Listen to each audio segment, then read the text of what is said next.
Hello सगळ्यांना, हरे Krishna, good morning. चला तर मस्त अशी दिवसाची सुरुवात झालेली आहे आणि वातावरण पण सध्या खूप मस्त आहे, कारण ऊन नाही पाऊस नाही.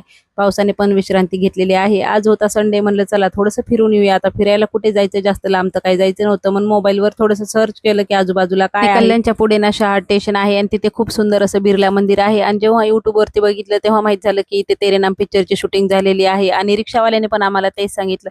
आता इथे येऊन पोहोचल्याच्या नंतर थोडासा खाऊ घेतला ऋषीसाठी. हे मंदिर ना खूप असं उंच टेकडीवरती आहे आणि बघा वरतून पूर्ण शहाड शहर दिसत आहे. तर चला,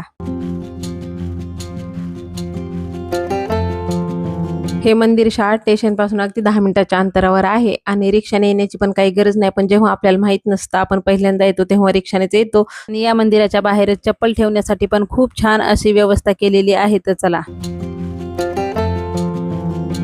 तर पिक्चरची शूटिंग बऱ्याच ठिकाणी होत असते, पण आपल्याला तेरे नाम पिक्चर मधलं जे गाणं आहे पवन प्रभाती, त्याचे शॉट इथे ना झालेले आहेत आणि ते गाणं खूप छान आहे, सगळ्यांनाच आवडतं.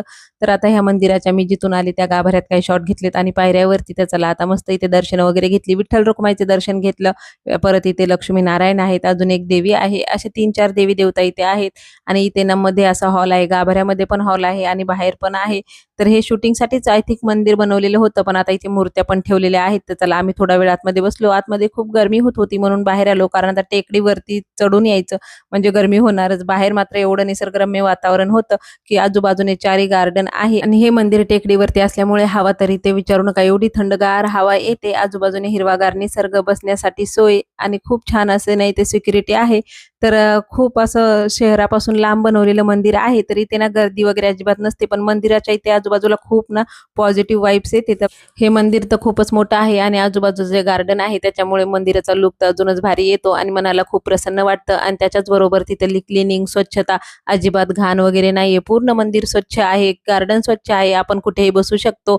आणि बघा आता आम्ही बसलो वगैरे आणि आता घराकडे निघालो. तर चला, जाता जाता म्हणलं ऋषीला थोडंसं खेळूया, म्हणून बाजूलाच एक गार्डन आहे तिथे पण आलो.